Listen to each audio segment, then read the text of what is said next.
तो अगर तुम लोग अब रह गए हो तो लाइक और शेयर ठोक दीजिए, महाकाल का लाइक और शेयर ठोक दीजिए।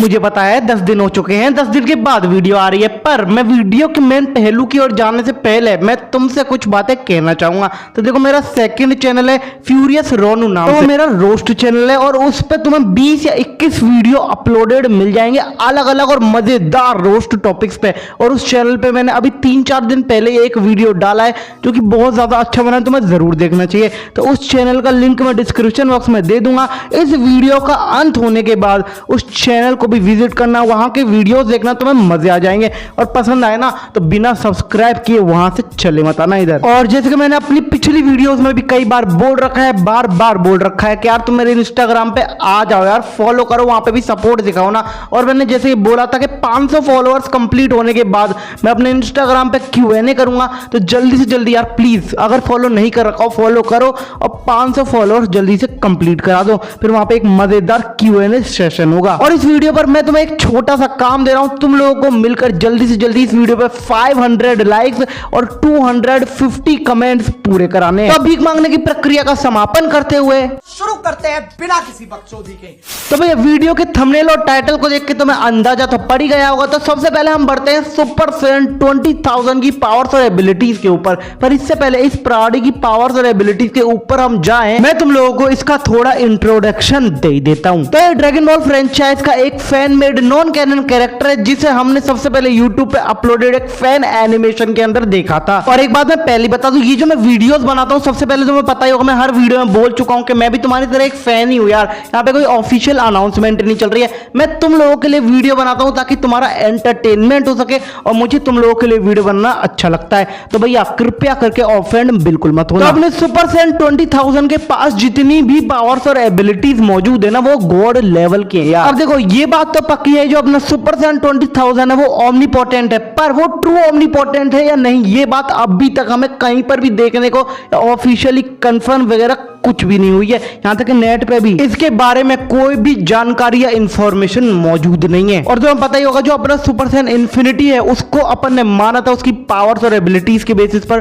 कि वो ट्रू ओमनीपोटेंट बीइंग हो सकता है। और किसी भी मल्टीवर्स या ओमनीवर्स में एक ही ट्रू ओमनीपोटेंट बीइंग होता है। तो अगर वहां पे इन्फिनिटी है तो सुपर सैयन 20,000 कैसे हो सकता है यार ट्रू ओमनीपोटेंट बीइंग। तो अब अगर हम बात करें सुपर सैयन 20,000 की पावर्स और एबिलिटीज के बारे में, तो वो है कि वो टाइम स्पेस और रियलिटी में अपनी मर्जी मुताबिक फेरबदल कर सकता है। वो पूरे के पूरे ओमनीवर्स या मल्टीवर्स में कहीं पर भी टेलीपोर्ट हो सकता है। उसके बाद बहुत सी मैनिपुलेशंस की भी पावर्स है, जैसे कि सोल मैनिपुलेशन, मैटर मैनिपुलेशन और भी बहुत सारी जो अपन गिन नहीं सकते हैं। मतलब इस बात को तुम ऐसे समझो कि पूरे के पूरे एक मल्टीवर्स में जितनी भी लिविंग बीइंग्स मौजूद है उनको मैनिपुलेट करने की पावर इसके पास है। और सुपर सैयन 20,000 का जो कामेहामेहा है वो एक पूरे के पूरे यूनिवर्स को डिस्ट्रॉय कर सकता है बहुत ही आसानी से। और सुपर सैयन 20,000 जो है वो एक डिस्ट्रॉयड यूनिवर्स को दोबारा रिक्रिएट करने तक की पावर अपने पास रखता है। और जो सुपर सैयन 20,000 की फॉर्म है ना, ये ज़ेनो की ट्रू फॉर्म को भी बहुत ही ज्यादा कड़ी टक्कर देगी। और यहाँ पे चांस है कि ज़ेनो की ट्रू फॉर्म को भी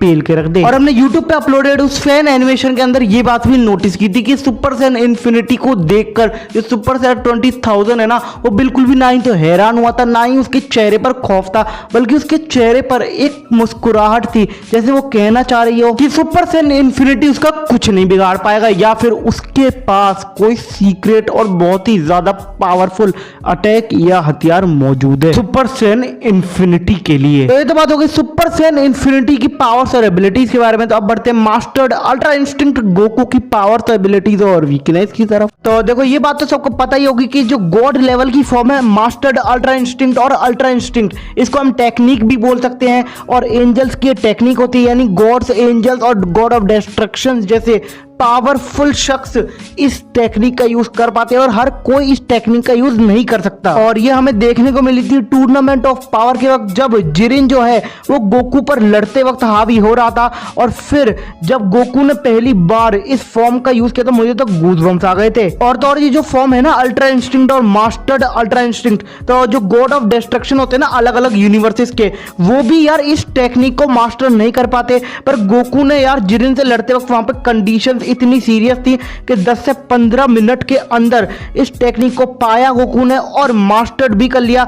और जब गोकू ने ऐसा किया था ना, तो जितने भी अलग अलग यूनिवर्सेस के गॉड ऑफ डिस्ट्रक्शन थे ना, वो उसकी रेस्पेक्ट में, गोकू की रेस्पेक्ट में ये काम किया गोकू ने इतना बड़ा, इसलिए उसकी रेस्पेक्ट में सारे गॉड ऑफ डिस्ट्रक्शन खड़े हो गए थे अपनी सीट से। तो भैया अब मैं और तुम मिलकर, हम सभी मिलकर गोकू की इस टेक्निक या फिर इस फॉर्म की पावर्स एंड एबिलिटीज को समझने की कोशिश करेंगे। तो देखो सबसे पहली बात तो कि इस फॉर्म का सीधा सीधा मतलब यही है कि मास्टरी ऑफ सेल्फ मूवमेंट, यानी अगर कोई बंदा इस फॉर्म या इस टेक्निक का यूज कर रहा है तो उसे कुछ भी सोचना नहीं पड़ता, यानी उसका दिमाग एक तरीके से बिल्कुल ऑफ हो जाता है। उसकी बॉडी खुद पे खुद अपोनेंट के जो अटैक्स है उसको समझती है और काउंटर करती है और उसका जवाब देती है। मतलब ये मान लो अगर बंदा इस फॉर्म का यूज कर पा रहा है ना, तो एक तरीके से उसका जो दिमाग है ना वो छुट्टी पे गया हुआ है, क्योंकि उसकी बॉडी को अब दिमाग की कोई जरूरत नहीं है। अब उसकी बॉडी खुद पे खुद सब कुछ कर लेगी। तो मतलब सीधा सीधा मतलब यही है कि जो बंदा अपने माइंड को कंट्रोल नहीं कर सकता, अपने माइंड के थॉट्स को कंट्रोल नहीं कर सकता, शांत नहीं रख सकता खुद के दिमाग को,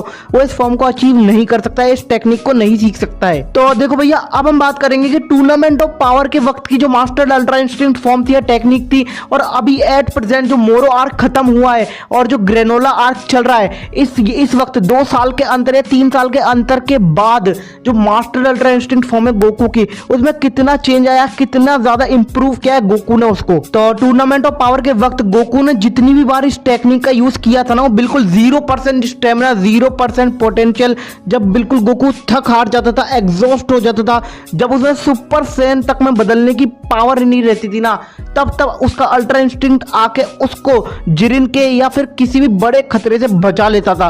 पर भैया अभी की जो सिचुएशन है ना, जब मोरो आर्क खत्म हुई है, तो जो गोकू है ना उसने मीरस के साथ ट्रेनिंग करके, जो कि विश का छोटा भाई है, वो भी एक एंजल था, तो गोकू अब अपनी मर्जी मुताबिक 100% पोटेंशियल के साथ अपनी मर्जी से कभी भी जो अल्ट्रा इंस्टिंक्ट फॉर्म है, अल्ट्रा इंस्टिंक्ट टेक्निक है, उसको यूज कर सकता है, और वो भी 100% पोटेंशियल के साथ, जैसा कि हम सभी ने मोरो आर्क में देखा भी था मांगा चैप्टर में। और भैया हमने देखा भी था कि मोरो आर्क में टोटल 2 बार ट्रांसफॉर्म हुआ था गोकू अल्ट्रा इंस्टिंक्ट में, पर जो गोकू का अल्ट्रा इंस्टिंक्ट विद 100% स्टेमिना, वो मोरो के सामने, मोरो की जो परफेक्ट फॉर्म थी उसके सामने टिक नहीं पा रहा था।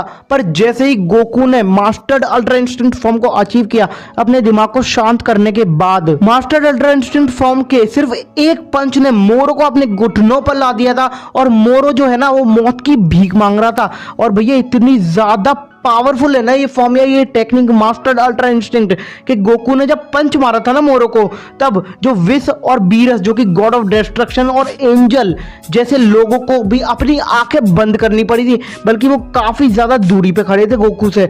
और तो और इस पंच का इंपैक्ट पूरी की पूरी धरती पे हुआ, तो पूरी धरती हिल गई थी। तुम लोग देख ही पा रहे होगे यार। और तो और मोरो आर्क के ही एक चैप्टर में जो बीरस है, जो कि गॉड ऑफ डिस्ट्रक्शन है यूनिवर्स 7 का, उसने ऑफिशियली ये कंफर्म किया था कि जो अब गोकू के लड़ने का स्टाइल है ना, फाइट करने का स्टाइल, वो गॉड की तरह हो गया। गॉडली तरीके से जो गोकू है वो फाइट करना सीख गया है। यानी कि अब मानो या ना मानो, पर गोकू ना चाहते हुए भी धीरे धीरे गॉड बनता जा रहा है। तो ये तो बात हो गई मास्टर अल्ट्रा इंस्टिंक्ट गोकू की पावर्स और एबिलिटीज के बारे में। तो अब बढ़ते हैं हम अपने अगले कैरेक्टर ओमनी सुपर सैयन के ऊपर। तो जो लोग ओमनी सुपर सैयन गोकू के बारे में नहीं जानते, मुझे नहीं पता तुम कौन सी दुनिया के प्राणी हो, पर फिर भी मैं तुम्हें बता देता हूँ कि omni super Saiyan Goku anime war franchise का एक नॉन कैनन एनिमे कैरेक्टर है। और ओमनी फॉर्म जो ओमनी सुपर सैयन गोकू जिस फॉर्म में है, तो ये जो फॉर्म है कोई छोटी मोटी फॉर्म नहीं है। मतलब सुपर सैयन 1, सुपर सैयन 2 है, super Saiyan God, super Saiyan blue, ऐसी छोटी मोटी फॉर्म्स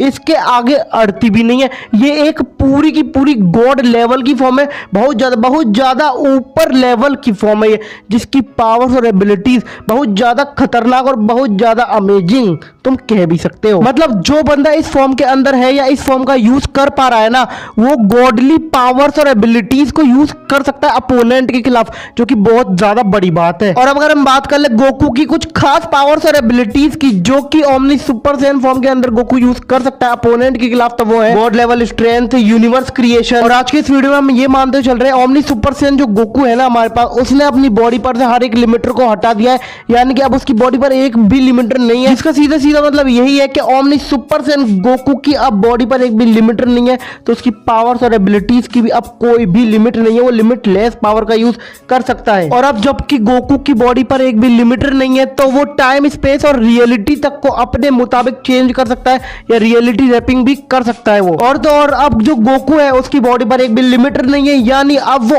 ओमनीवर्स की हिस्ट्री, पास्ट और फ्यूचर सबको देख सकता है और सबको बदल भी सकता है। और गोकू के पास रिवाइव पावर भी है, यानी कि वो मरे हुए शख्स को या मरे हुए व्यक्ति को अपने पावर्स की मदद से वो जिंदा भी कर सकता है दोबारा। और देखो गोकू की बॉडी पर हर एक लिमिटर हट चुका है, हम आज के इस वीडियो में मानते हुए चल रहे हैं। तो सीधा सीधा मतलब तो यही हुआ ना कि जो गॉड ऑफ एवरीथिंग है ड्रैगन बॉल सुपर की यूनिवर्स में, यानी जेनो सामा है जो कि सबसे ऊपर है, अब गोकू उनके बराबर ताकतवर है, पावरफुल है और उनके बराबर इज्जत भी अब वो लोग उसकी करेंगे भी। समझ रहे हो?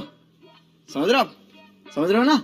तो भैया फाइनली कंक्लूजन देने का वक्त आ चुका है, पर जिसके मैं अपनी हर एक वीडियो में बोलता हूं, मैं भी तुम्हारी तरह एक फैन ही हूं। यहाँ पे कोई भी ऑफिशियल अनाउंसमेंट नहीं चल रही है, मैं तुम लोगों के लिए वीडियो बनाता हूं, मुझे तुम लोगों के लिए वीडियो बनाना अच्छा लगता है एंटरटेनमेंट पर्पस के लिए, तो तुम भी बिना ऑफेंड हुए एंटरटेनमेंट पर्पस के लिए देखा करो। तो देखो इन तीनों की जो फाइट होगी बहुत ज्यादा इंटेंस चली, काफी ज्यादा धमाकेदार और यूनिवर्सिस के ऊपर के लेवल की ये फाइट होगी। पर यहाँ पे इस फाइट के अंदर सबसे पहले जो नॉकआउट होगा या फिर जो बाहर होगा ना, वो होगा अपना मास्टर्ड अल्ट्रा इंस्टिंक्ट गोकू, क्योंकि वो एक लोअर मल्टीवर्सल लेवल का बिंग है और जो बाकी दो अपोनेंट है ना उसके खिलाफ वो है ओमनीवर्सल लेवल के बिंग। तो ओमनीवर्सल लेवल बिंग के आगे एक मल्टीवर्सल लेवल बिंग कैसे जीत सकता है यार। तो अब बचते हैं हमारे पास सुपर सैयन 20,000 और ओमनी सुपर सैयन गोकू। तो यहाँ पे इन दोनों के ही जीतने की जो चांस है वो है 50-50%, क्योंकि दोनों ही ओमनीपोटेंट लेवल बिंग्स हैं और दोनों के पास ही unlimited power, unlimited strength, unlimited durability, stamina सब कुछ मौजूद है। पर हाँ, तुम्हें क्या लगता है? तुम अपने विचार कमेंट सेक्शन को स्वच्छ रखते हो, कमेंट करके जरूर बताना और हाँ रीजनेबल रीजन भी देना ताकि मुझे तुम्हारा कमेंट पढ़ के अच्छा लगे। तो अगर तुम्हें वीडियो पसंद आए तो लाइक मारो, मैंने तुम्हें एम तो शुरुआत में ही बता दिया था, दोबारा बता रहा हूं, इस वीडियो पे 500 लाइक्स और 250 कमेंट्स का टारगेट जल्दी से जल्दी पूरा करवा दो। और अगर नए आ गए हो ना और इस वीडियो को देख के तुम्हें मजे आए तो सब्सक्राइब करके बेल आइकन को भी प्रेस कर देना ताकि अगली बार तुम कोई भी वीडियो मिस ना कर पाओ। अब मैं भी जा रहा हूं, मिलते हैं नेक्स्ट वीडियो में बहुत ही जल्दी, बाय।